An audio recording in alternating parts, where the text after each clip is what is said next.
Welcome back. It's your boy Dreamer Run, and I'm here to bring you some more God of War Ragnarok extras gameplay. This probably will be the last one. I don't know. I keep saying it for the last two episodes, but this is taking way longer than I thought. Um, all right, let's just get this bestiary out the way, and after we finish the bestiary, going to Midgard to talk to the shield beings about Gnar, and then try to find the troll in Midgard, and then try to find that troll in Vanaheim. So yeah. Aesir, Einharjar Captain. I understand you encountered your first Einharjar Captain in a while. Bro, what? Siri just started talking to me, bro. Okay. Siri just started talking to me. Um, I understand you encountered your first Einharjar Captain while alone in Vanaheim with Lady Freya. He talking to me? You'll never see these aggressive individuals without their Asgard forged weapon of choice, the scythe. Excuse me, primitive weapon if you ask me, but they made up for it with the rather annoying addition of Bifrost energy. Carrying the weight of such a cumbersome weapon, they move a bit slower, but once in range of their blade, one may find themselves without a head a bit sooner than expected. Captains can use Bifrost magic to exchange their scythe for a spear, capable of fast moving charging attacks. Weapon switching this way is fast, so you have to keep watch as they change up their tactics. Captains can also use Bifrost to teleport themselves around the field, a particular tactical advantage to their otherwise slow-moving hammer-wielding variant. Einhorjar Brute, hardly a more fitting title than Brute, although perhaps applicable to more than one rank of Odin soldiers. If memory serves, this title was granted if a newly incarnated Einhorjar completed some feat or other. Last I heard, it was accomplished by wearing the jaws of 10 enemies that had been ripped from the owner's head with their bare hands. Thick armor makes a brute hard to interrupt. It'll take something more than ordinary attacks to stagger them. Brutes can throw a vicious haymaker, but disrupt it, and you'll have a titty opening to counter. Tidy, tidy opening. Ironheart Warrior. One might look at this name and think it's a bit repetitive in nature. We already know Ironheart were warriors during their lifetimes, but I can assure you the distinction is quite keen. Just as one rises in rank in an army, so too the Einhajar. Odin may have changed the qualifications since my days in Asgard, but the title of warrior used to be awarded around the third or fourth resurrection, depending on how glorious the previous death was deemed. Didn't count if you off yourself on purpose, of course. I wonder if any other contingencies were added when he found out they were staging battles for sport in Svartalheim. Beware of the two-pronged attack, Bifrost from his dagger and raw physical damage from his hammer. Einhajar, Asgard finest, a warrior of Midgard wants nothing more than to fall in battle. It will ensure passage to Valhalla, a promised land where the honorable and wretched alike are sent. There, Odin selected the best and gave them another chance to die for him, thus creating the Einhajar. It's diabolical. It's diabolically genius if one would like to view it that way. Instill enough devotion within a bloodthirsty group of undead killers, and you guarantee yourself a near endless supply of fodder for your war. Any Bifrost they get on you will detonate next time you hit, unless you stay undamaged until it dissipates, which would be my humble recommendation. Some carry blades for attacking in quick succession. Try to parry these to interrupt their flow. Einhardjar Rider. At one point, Odin found it worthwhile to train Einhardjar to ride Gornir into battle, or perhaps it was the other way around, training Gornir to be ridden by Einhardjar. Either way, some training was involved, quite a bit, if Gornir are as wild as they're always been. Mistrustful creatures are rightfully so, given that they've been all but forced into servitude by Odin. Einhardjar Archer. Odin's experimentation with Bifrost's energy continues to cause us trouble. This time, it's in the form of a long-range bolt shot from his Einhorn archers. Not that I'd like to give him credit for anything, but it only makes tactical sense. Imbued the beast, imbued the short range weapons, imbued the arrows, though it does present a break with tradition. Previously, Andra manifested their weapons according to their choices in life. Now that Otis removed that limitation from their afterlife, where do his ambitions cease?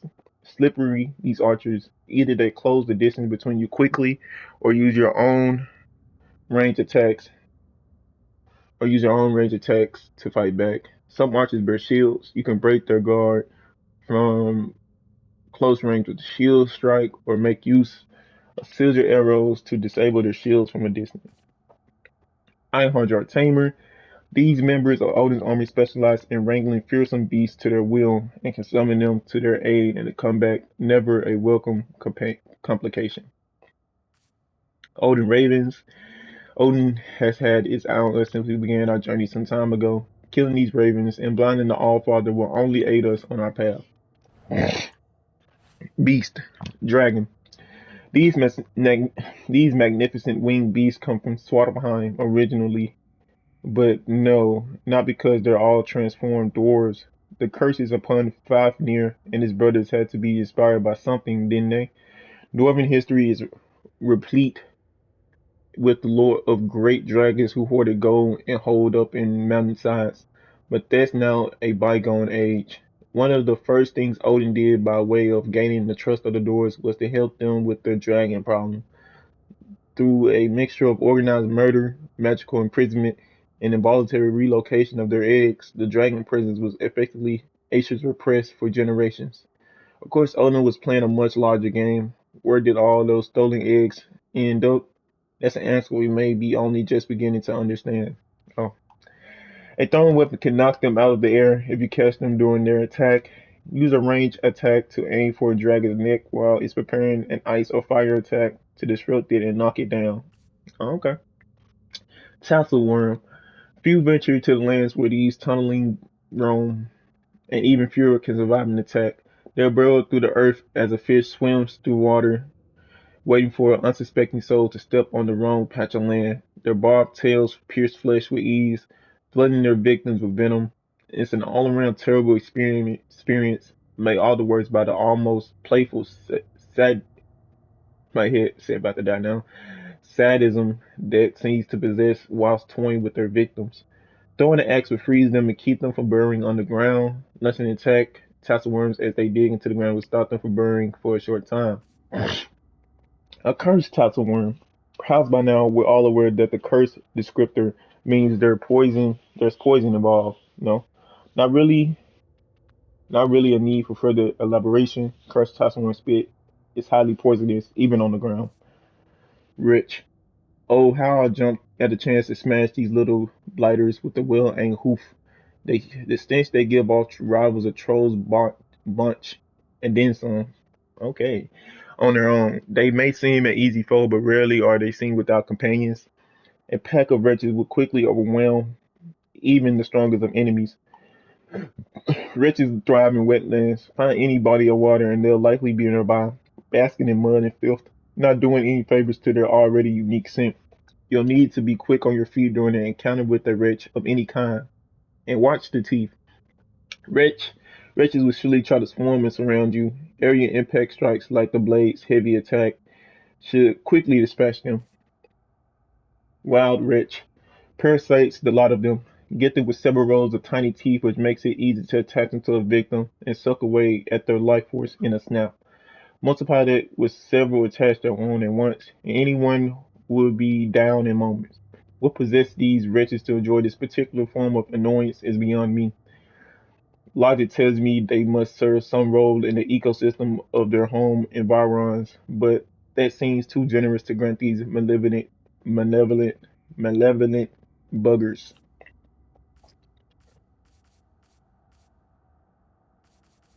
Nightmare. Nightmares. Ugh.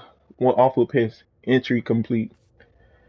Nightmare parasite. Not the most life-threatening of nightmare variants, but upon reflection, certainly the most terrifying. Any creature that sees fit to take over the mind of another deserves swift retribution. These nightmares have the power to possess other enemies, making those enemies much stronger. If a possessed enemy is stunned or killed, it will force the nightmare parasite out of their body. Exploding Nightmare. Perhaps the most deadly variant of Nightmare. These like to swarm an enemy in groups, and the moment they feel they have the upper hand, they sacrifice themselves for the good of, well, killing their enemy. Seems counterintuitive, if you ask me, but my theory is that they operate as some sort of singular consciousness. The good of the many makes losing a few worthwhile in the long run. As soon as an exploding nightmare begins to charge, just one hit to their body will blow them up. The explosion hurts other enemies as well, which could prove to be useful when fighting a big group. And to get too close, they'll explode. Exploding nightmares need to be hit at range. Ice Nightmare.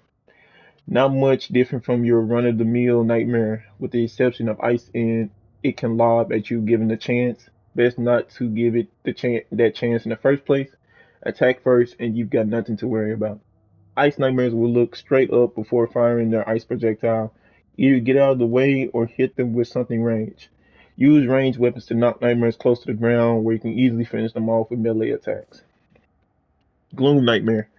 Gloom Nightmares are named appropriately, I suppose. They have the ability to temporarily blind their enemies. Unfortunate when it happens.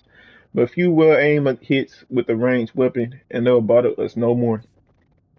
Drake. Drakes are a variety of dragon that originated from Alfheim, but thanks to Odin's systematic meddling with the ecosystem of any realm not his own, who bloody knows where they might show up. What drakes lack in height, they make up for tenfold in power. It isn't an odd occurrence to see buildings brought to ruin when one of them goes on a rampage. You can see where the beast skin is thinnest by where the energy inside through glows through. Striking those spots is our best chance of a favorable result, even more so if we could strike them simultaneously. The melee variant of the Drake has the ability to charge at a moment's notice. When it does this, it gallops across the ground before swinging its head at anyone or anything thereby. A well-timed parry can shove the Drake backwards, causing it to stumble or even fall to the ground, leaving it open to attack. Gulan. Most often found in hunting packs, Gulan make quick and dirty use of their teeth for the main method of attack. They're beautiful creatures, but if you're close enough to admire the beauty, it's likely going to cost you an arm or worse. Although I imagine out of any of us, the lad would likely find a way to tame them. Bless him. He'll get attached to a dragon if he thought they were half a chance. If there was half a chance, he could befriend it.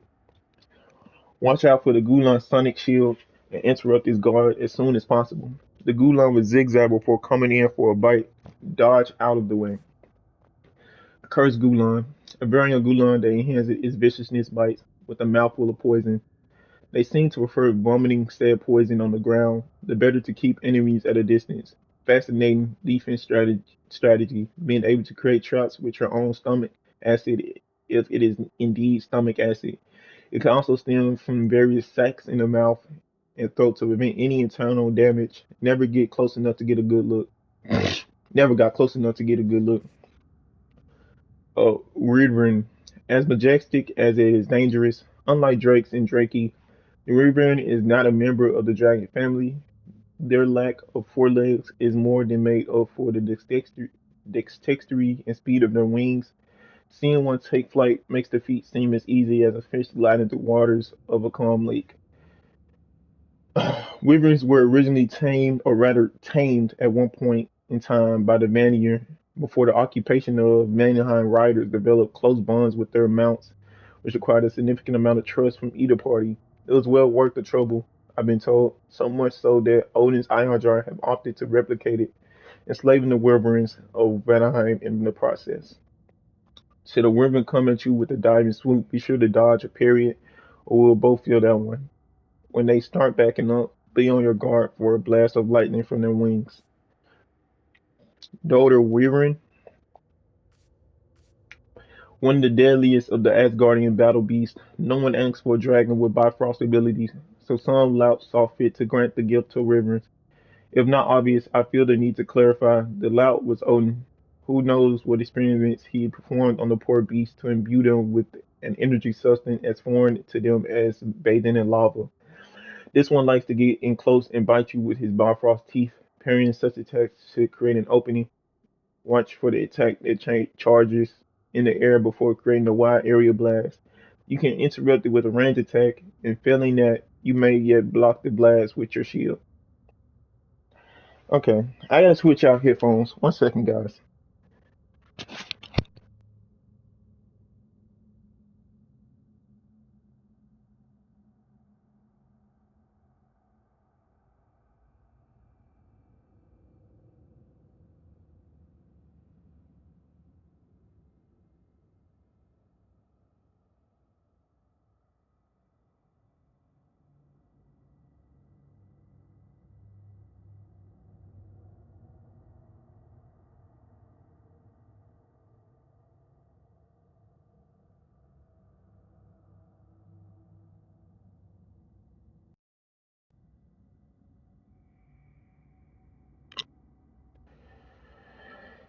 All right.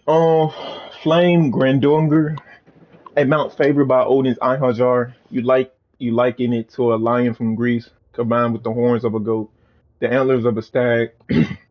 Okay, and an unnatural ability to combust the foliage around them. Timely dodging is a critical tactic against any flame Granuger. It's protective by a fiery carapace. Use your axe to extinguish it so you can do some proper damage. Frost Grundunger, a cousin of the Flame Gordunger. These beasts have opted to utilize ice in their attacks rather than their hot-headed relatives. When they start bucking, it's important to block with your shield. Dodging won't get you anywhere against an attack that will help. Daughter Grandur, Daughter Grandur. Another example of Odin taking something that doesn't belong to him and ambassadoring in it. And viewing the Grandur with Brothos energy is yet another item of the long list of affronts the one eye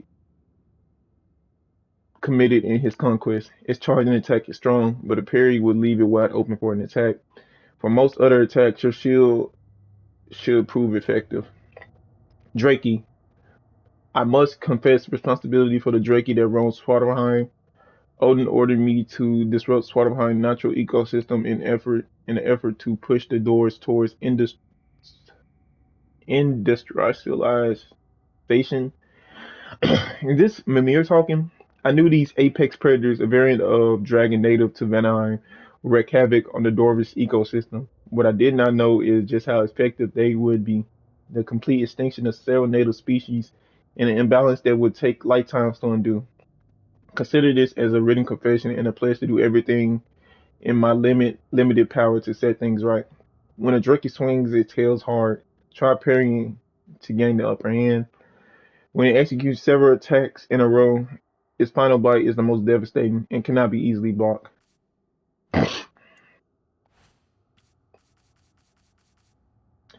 Dark Elf. Seldom does power come without cost. Alpine's desert wasn't always forming in the barren wasteland. No, the temple was built. The desert was teeming. Dang. The desert was teeming with life. Not the. I gotta sneeze. Never mind, the sneeze went away. Now the light deprived elves of the barrens wage constant war upon their counterparts in the light well. In their eyes, the lake of souls is not theirs to use. How could one blame them? They watch their home waste away as their cousins grew powerful. Dark elves prefer a tactic of swarming you as a group, disrupt their efforts with heavy hits and parries. Dark elves may recover in the air for being launched, but not if you lunch them once frosted. Okay. The Dark Elf Lord, the largest and strongest of the Dark Elves we face. Lords recognize light and use it to temporarily blind their enemies before landing a devastating attack on them. As if they couldn't simply crush their skull on their own, perhaps the tactic makes the deaths of their enemies more humane. Terribly strong, with the thickest available armor. You'll need to track when they're finished out an attack sequence that leaves them open to countering. Using magical and elemental attacks to freeze or otherwise weaken them will prevent them from recovering in mid-air once launched or disrupted.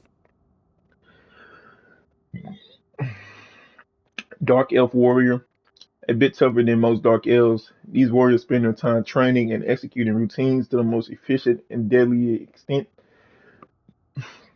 As with most Dark Elves, flight remains an important part of their strategy. Should they attack, the sooner we can ground them, the sooner we can get the upper hand.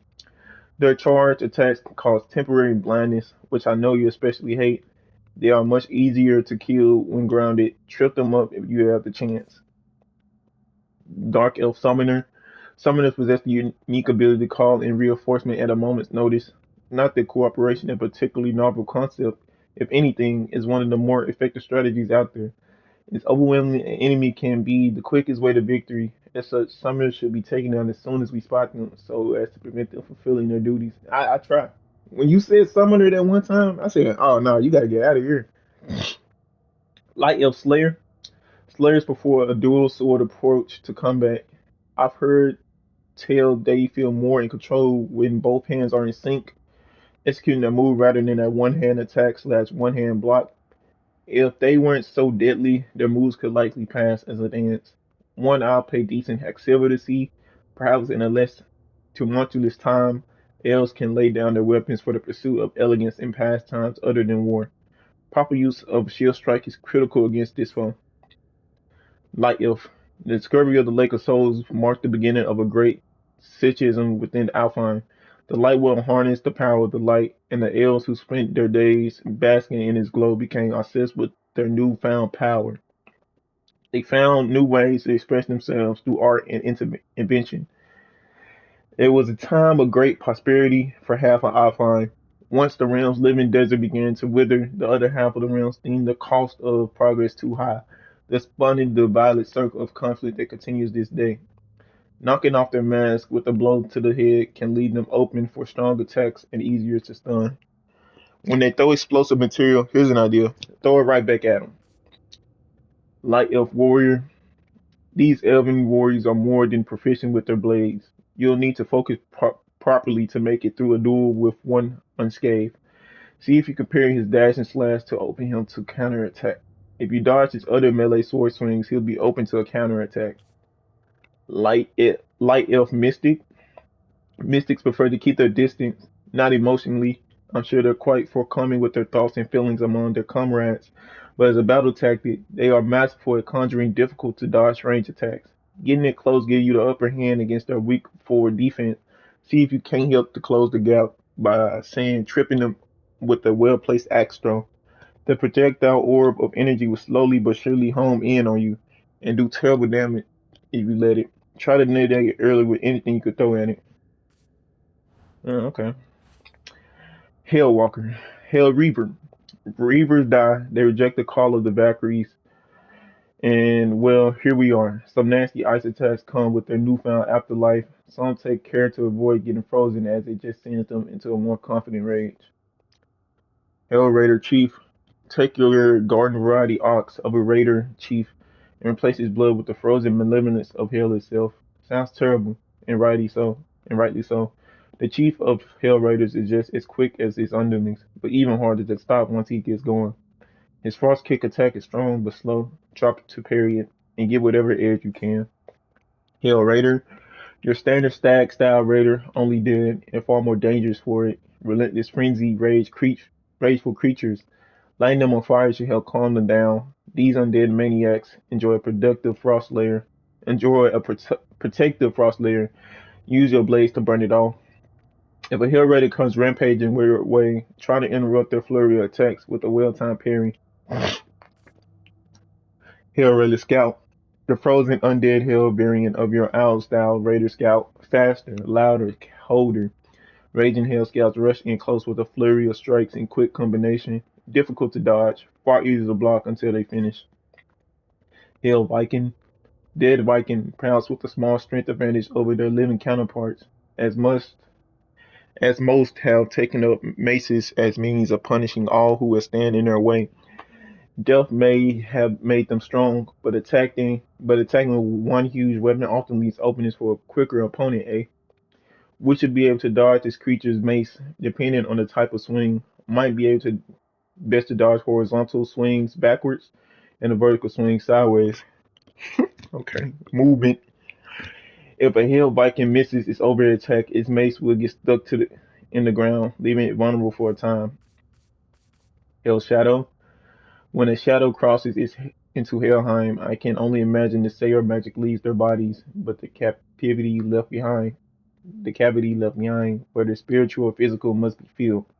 The ice and winds of the realm being as aggressive as they are, and rush in, leaving in its place a hell shadow imbued with all the frozen forces of Helheim. I can't imagine this process is in any way pleasant, even for a dead shadow. Hell shadows defend themselves with a magical ice wall. If you miss them within an axe throw, recalling it right into their backs is an evergreen tactic. Their ice walls can damage us as well, exploding if we get too close. Basically, we try to deal with these nasties from the distance. Hell Shadow Archers. These dead shadows had learned a fair bit of ice magic, as well as with any archer, with perhaps the exception of Atreus. Close range is the best strategy to take them out quickly. Otherwise, they'll see to their lance-like projectiles pelting us like there's no tomorrow. The projectiles are quick and sharp, but won't leave you stunned. If you rush these archers, you may take them out of the fight early. Arrows attacks are a reliable means of disrupting their attack pattern. Hellbrood. Not that Hellbrood are particularly expressive creatures, but the lack of faces to express with is even more nightmarish than nightmares itself. If you ask me, I'm also the one penning these entries, so of course I'm asking me. Hell Traveler. A traveler who continues to follow Odin Phony's path even in death. Fat lot fat lot of good fat lot of good that did him. Hell travelers are more aggressive than their living counterparts. They'll charge right at you, leaving a little time for effective range attacks. You can whittle down his armor by staying close and dodging his strikes, but when he charges up his overhead smash, be elsewhere. Hell Revenant, a chilling variantal of Revenant. What's most curious about them is the fact that they made it to Hell Sans an intact soul. I was under the impression that one was necessary in order to enter into Helheim as one of the dead. Perhaps the Sayer magic allows them to bypass whatever would have kept them from the realm in the first place, or they manage to circumvent the process of death entirely and instead opt to serve the realm itself. Official attacks not only do damage, they slow you down with freeze effects. Make a priority of avoiding these. Mind her freezing ice breath attack. It can leave you slow and vulnerable. Interrupt it, dodge it, or outrun it. Midgardian, Raider Chief. The Raider Chiefs adopt the strength of a mighty ox for their flagga, and visually speaking, it's quite obvious. Massive hulking forms that can weaponize nearly every part of their body should they throw their weight behind it. According to Raider tradition, chiefs are chosen through several days and nights of combat trials. Only the strongest of warriors are even given a chance, and by the end of the trials, most, if not all, of the contestants are dead, including the winner. Due to drastically dwindling numbers, I think they may have changed their methods. Chiefs are extremely tough and will continue to press forward even under pressure. A strategy to stun them might give you the opportunity to do some proper damage. Watch for their quick hilt strike. It's often a prelude to a larger follow-up attack. Raider. Few humans are left in the wild woods these days. Those who survive have either stashed themselves away in the warmest places they could find, or should they choose not to hide, have only fended off the cold by transmogrifying their flagga, their guardian spirit. This part of their soul takes the traits of an animal, allowing them to adapt to Midgard's unforgiving climate. As of late, the various remaining raiders around the wild woods seem hell-bent on murdering the lot of us. The protection stave keeps interlopers at bay, but every hunting trip beyond its borders inevitably results in encountering a scouting party or two. No great threat on their own, but powerful in numbers. Try parrying a backhanded strike to gain the upper hand. Raider Scout. Most raiders favor the strength and pride of the stag for their falga. Scouts favor the owl for its sharp eyes and sharper talons. They often claim to be able to peer through the eyes of Midgard's owls. But this strikes me as boastful behaviors. They favor range attacks and are deadly accurate with their slings. A scout slingshot is a painful nuisance at a distance. Thankfully, they're slow to use. At close range, the advantage is yours. Cold Raider. Tis a particular schism in the culture of raiders that a group such as this may entirely turn over the focus of their devotion from blood to fire, while maintaining such mainstream raider traditions as their cast of Animal Flagga and their immediate and lethal hostility towards all outsiders. Their swinging fire attack is intimidating, but thankfully blockable. Cold Raider Scout. Let's least lest we grow too accustomed to the ordinary pains from the slingshots of ranged Raider Scouts. We are blessed to encounter this variant, who instead throw fire all over the bloody place. Cold Raider Scouts can throw fire hazards on the ground. If you want any room to maneuver, prioritize these foes. Show caution when closing in. Cold Scouts can leave a fire trap and retreat quickly. A swift scissor arrow might foil their plans.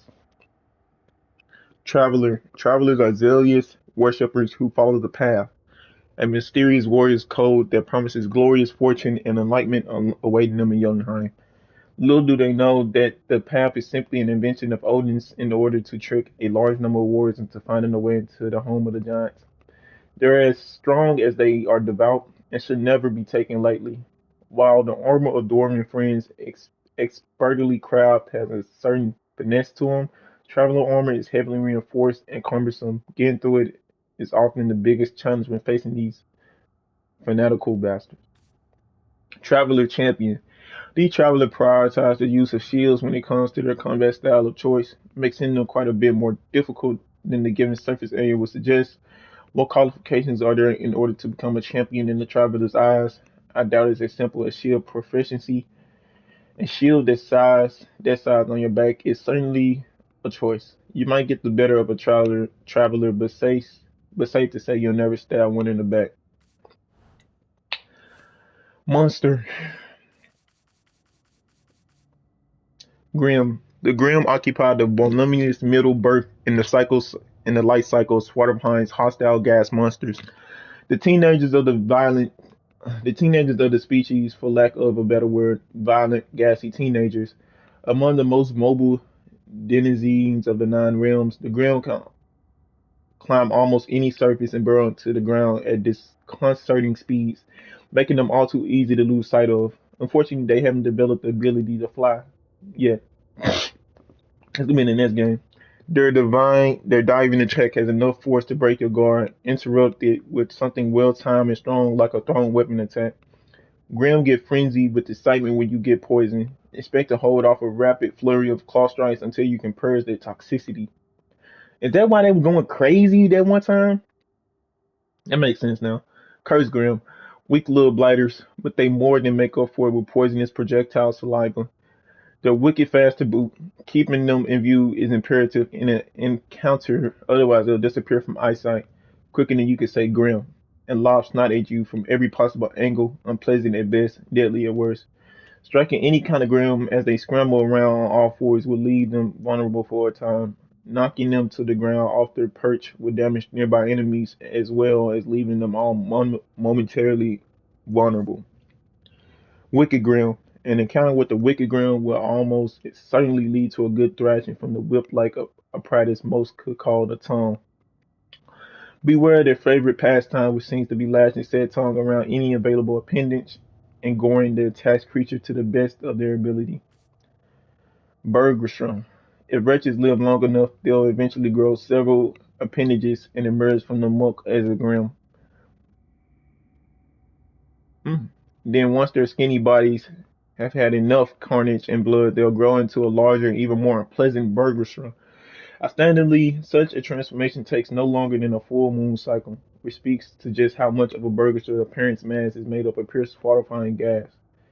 The stench permeates them inside and out, and it endures. At least they're a bit easier to hit than their younger, smaller counterparts. Oh, so okay, they the wrenches. One exploding smoke cloud could set off in another, so make sure you got a safe place to be before you set them off.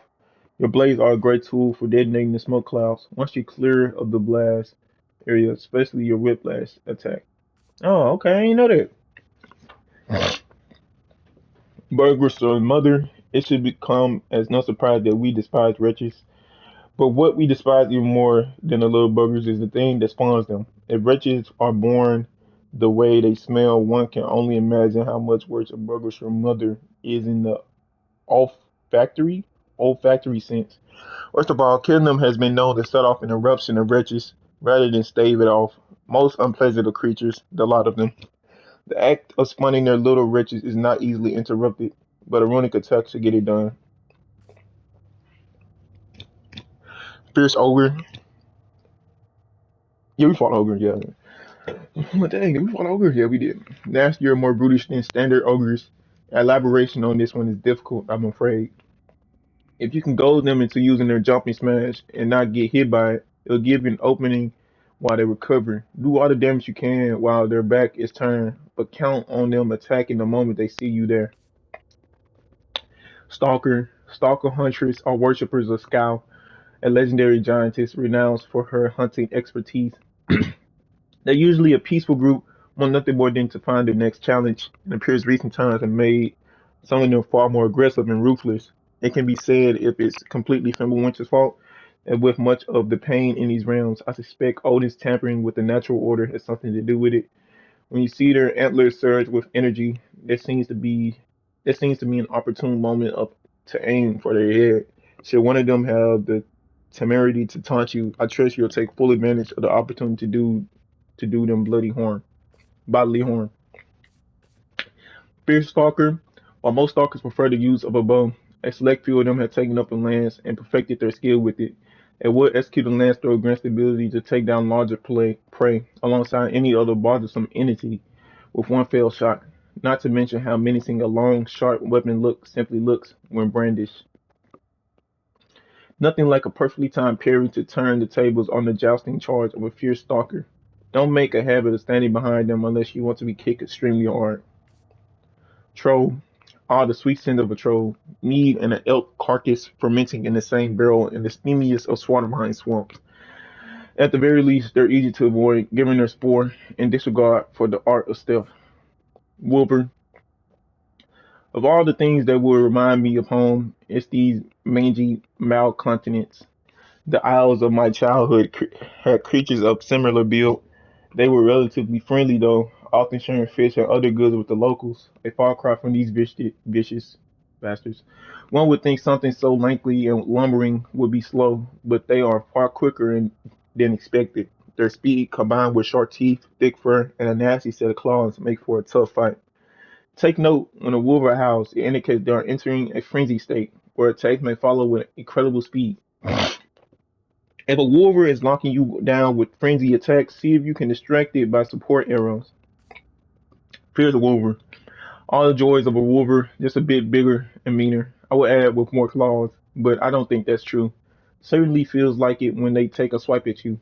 I can only speculate on what facilitates the transition from a wolver to one of more fierce in nature. Perhaps it's down to ancestry, or perhaps it's down to some ineffable law. Survival of the fiercest. Wolvers become very difficult to hit when they're crouching on all fours. Stay on your guard and watch for counterattacks. Whereas wolvers may howl as prelude to frenzy speed, this one howls ahead of a strength boost. It was extreme caution around a fierce wolver in this elevated power state.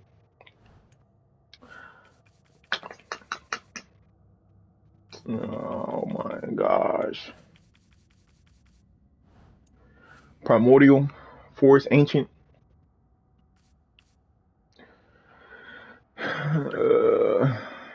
Man. Oh, I'm trying to see how long we've been recording. Alright, man, they've been writing. Forest Ancient. The jungles of Vanaheim brimming with banyer magic, and their cup overfloweth in the case of the forest ancients. A bit of misnomer here. Though they resemble the fire and frost ancients of Midgard, these woodland brutes coalesce and disassemble all in the span of a single season. The Vanir tend to leave them be, but a certain pair of legendary blacksmiths value their hearts, with a certain self-exiled war god is all too happy to acquire in exchange for better gear. Soul Eater. Ancient with his soul removed, cursed with an insatiable hunger for the souls of others. How many of these abominations did Albuquerque create? For the sake of Yggdrasil itself, I hope that they haven't learned to reproduce. Odd to see them in Vanaheim. Perhaps they were drawn by all the death that took place here. Draugr. Draugr. Yes, sir. Draugr Lord. I didn't know that. Draugr. It can be hard to picture when faced with the charging, snarling mass of fire and rock, but all Draugr were once human. Some were glory-hungry warriors who fell in battle. Others were humble farmers trying to defend their homes from bandits and other rabble. The common thread that sealed their fates was an inability to yield even in death. Not even the promise of Valhalla or Falkblunir could tempt them into letting go. Instead, they fought the Valkyries that came to collect their souls. Pure stubbornness and rage kept them bound to the lands where they fell, their bodies twisted into the nasty forms we know today. All their humanity is gone, and all that remains is the insatiable need to fight. Draugr fight with dangerous weapons, but they aren't terribly skilled with them. Watching their movements should make it fairly simple to dodge or block their attacks. These basic Draugr aren't notably fast or strong, so your basic arsenal of moves should suffice. Block dodge, cut the undead buggers to ribbons. Draugr Lord. Many all manner of creatures have their strongest and heaviest of the lot. The lords fill their role for Draugr. They're bloody, massive, and equip themselves with heavy weapons that deal quite a lot of damage on impact. Though luckily for us, that also slows them down a fair bit. Dodge them like the agile warrior you are. Their big swinging attacks are so powerful it makes blocking them difficult. It'll be best to dodge them and counterattack while they recover. Some lords may additionally possess the unique attributes of other Drago varieties. Watch for where energy is built up, arms, legs, chest, what have you, for an idea of what you're up against. Drago Brute. A Drago so sturdy and so angry that it'll explode in your face and survive to do it again. A Brute. Oh, I hate the Brute. I hate the Brute. A brute rage charges up as a fire in their belly, and I don't mean that metaphorically, mind you. Once they're full up, they can't be damaged until their energy is explosively discharged, either by your attack, a ranged one, if you have any sense, or by them losing patience and charging into you. Once they're charged up, keep your distance and don't dare strike them close up, and you'll take the full brunt of their blast. I learned that the hard way. Do it, though their explosions don't damage them, they do damage any other enemies in their vicinity. Best case scenario, a brute charges up in a crowd and gives you a good throwing angle. Drago Guard. Drago aren't exactly master tacticians, but they can hold up a shield when it suits them. Makes them even more of a nuisance if you're trying to mow them down quickly. Breaking their block seems the quickest way to dispatch them. Swinging wildly won't break this guard, but if you use your shield strike, you should be able to find an opening. Parrying attacks can also break the Draugr's guard. Draugr Fiend. These Draugr are fast on their feet, not really too much else to them, although I do wonder if they're granted their swiftness before or after they become a Draugr. Either way, they'll attempt to charge at the soonest opportune moment, so best to head them off before they can get a good running start. These speeding enemies can be hard to hit. Try waiting for them to rush, then parry their attacks. Draugr fiends stomp their feet right before they charge to help us spot their incoming attacks. Draugr warrior. Draugr who have charged their weapons with their own flaming fury. Not getting hit with such weapons should be a primary concern. Draugr warriors power up their weapon attack with a forward moving shockwave. They have a strong attack, but it can be avoided with a swift dodge to the side. Draugr scout. These Draugrs do their damage by hurling fireballs at a distance, a terrible nuisance in groups. However, they are not the hardiest sort of undead and can be cleared out first with a little effort. Draugr Butcher. Butcher seems an out name for a creature intent on chopping at us with two weapons at the same time. Perhaps it speaks to their manic bloodthirst in life, or perhaps they were all skilled artisans at carving up animal meat to feed their families. I know which one I prefer to believe, and I know which one is much more likely to be true. Eavesdroppers use their weapons well, will need to be ready for a flurry of attacks. They like to use their two weapons to attack in combination, but their flow can be disrupted by parrying their attacks. Or wait, furious, sentient magic, united by a singular purpose, the destruction of life, a natural defense response considering life has given way to Ragnarok. A way is created when a group of three wisps converge into one whole angry creature. If we come across these wisps as they are converging, it is quite possible to disrupt the process. No need to add how strongly I recommend doing so, but every little nudge helps. Kindle weight splits into wisps, so don't let up until you finish off the lot of them. Some explosive lightning attacks can be interrupted, others can be parried. Stay alert and note the difference. Daughter weight. It makes sense that these are that as there are as Guardians was committed to destroying the inconveniences with Bifrost energy.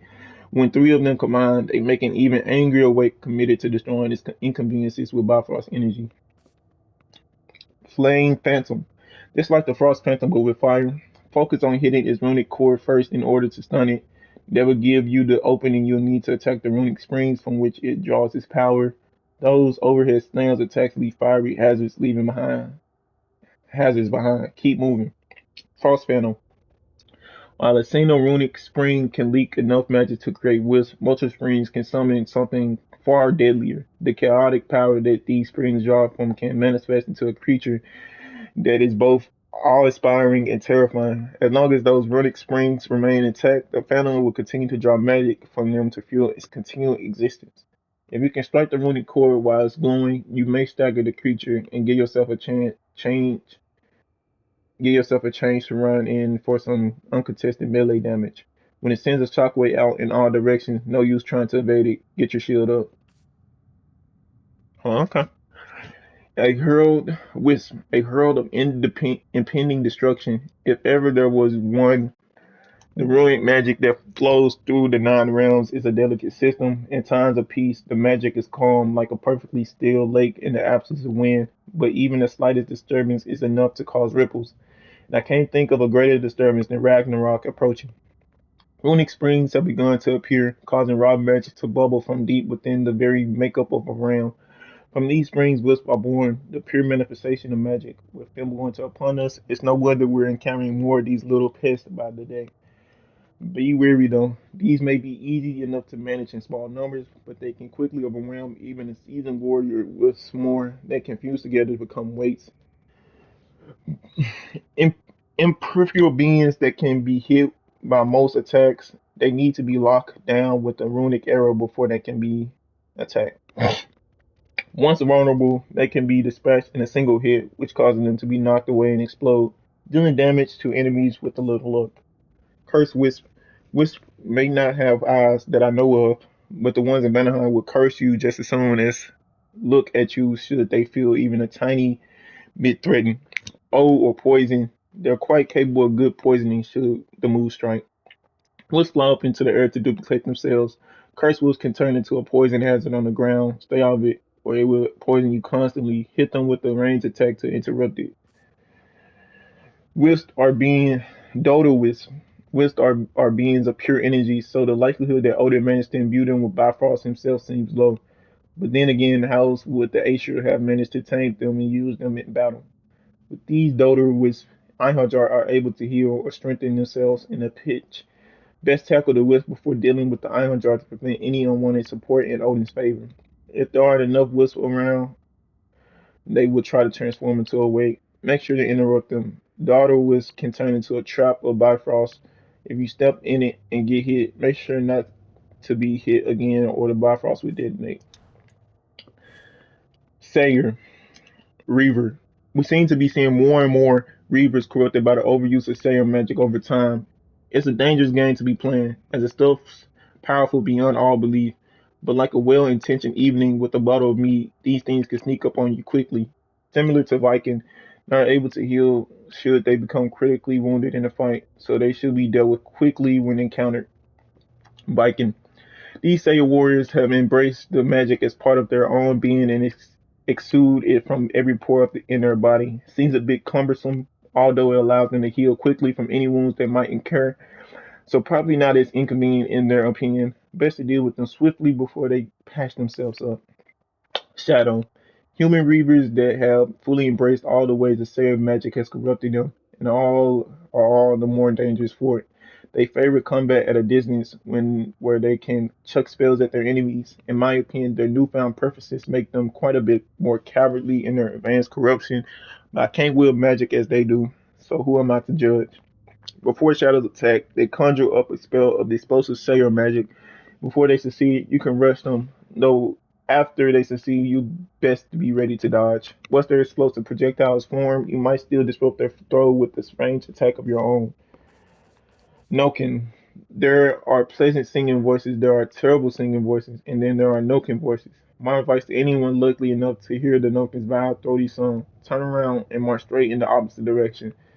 Doughty adventurers that we are, we ignore such nonsense. These gangy little creatures prefer to remain hidden, out of harm's way, so they can inflict their chant upon the unsuspecting enemies and allies. Noken will continue to sing, providing a health enchantment to nearby enemies. Find their hiding spot and silence them quickly. Better to find a Noken and flush it out than to be drawn to engage the enemies under a healing enchantment. Though in a pinch, take note that the healing effect won't protect them from being stunned or knocked over a cliff. Say, Curse Noken. These lovely cousins of the humble Noken has discovered the gift of granting boons to its allies during a fight. It relies on the strength of others to keep it safe out of harm's way. Fascinating how smart these little things have become since they first crawled whatever hole they spawned from. Never ignore a Noken. They'll grab you if you are not careful, and it's far from pleasant. A projectile thrown by these Noken will have temporary blinding effect if not blocked. Legion, very similar to Brood in terms of appearance, with the additional boon of poison.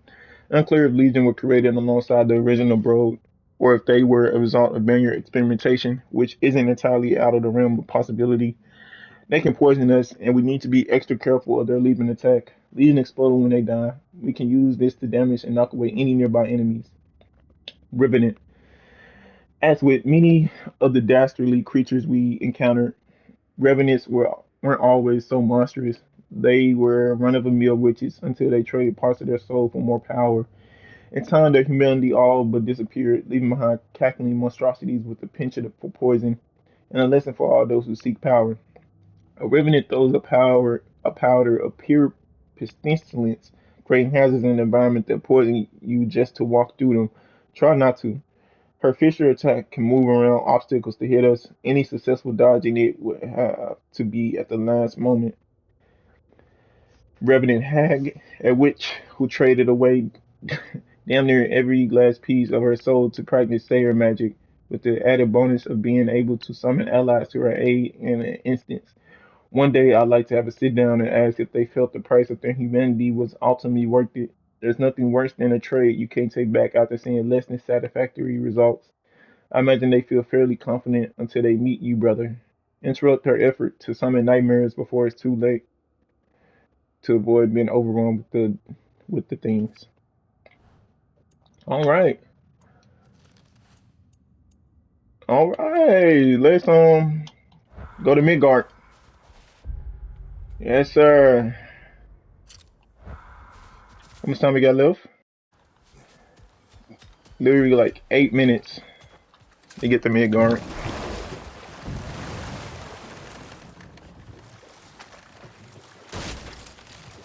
Hack Silver. Forgot about this back. Sure.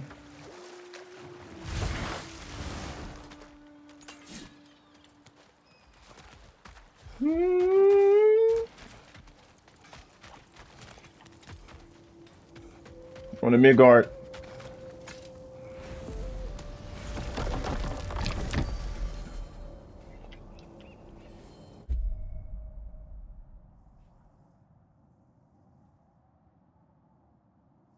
Here we going up here.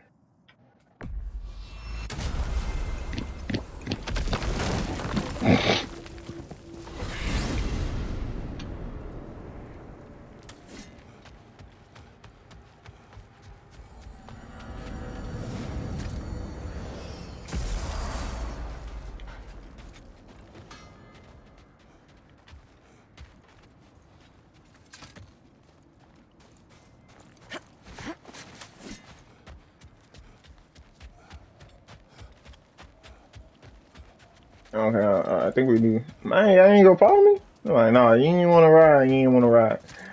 Alright, come on.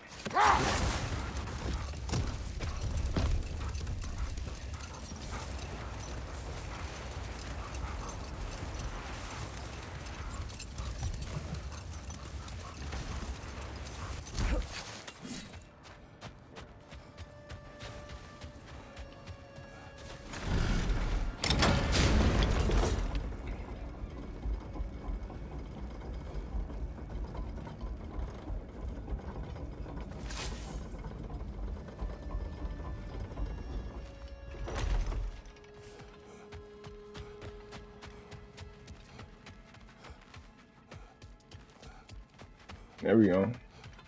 General, Lady Freya, Mimir. My lady. Shield maidens. Blessed Thor. Have you found the traitor Gná yet, dear Freya? She is no more. Told you Freya would wreck that miserable... Did you rip her wings off?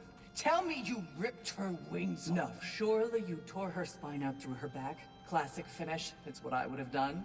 Freya was swift and just in her final assault. Oh, ladies, if only you could have been there. You will tell us the whole story one day. All right, we will do. Will do. I said, did you rip my rings out? They might ain't ready to hear that. But hey, this is, I guess, the final, last episode. I don't know. I'm gonna try to find these trolls. But yeah, man, this is it. Thank you for watching God of. I'm gonna wait. All right, I'm gonna see y'all guys in the next one. Peace.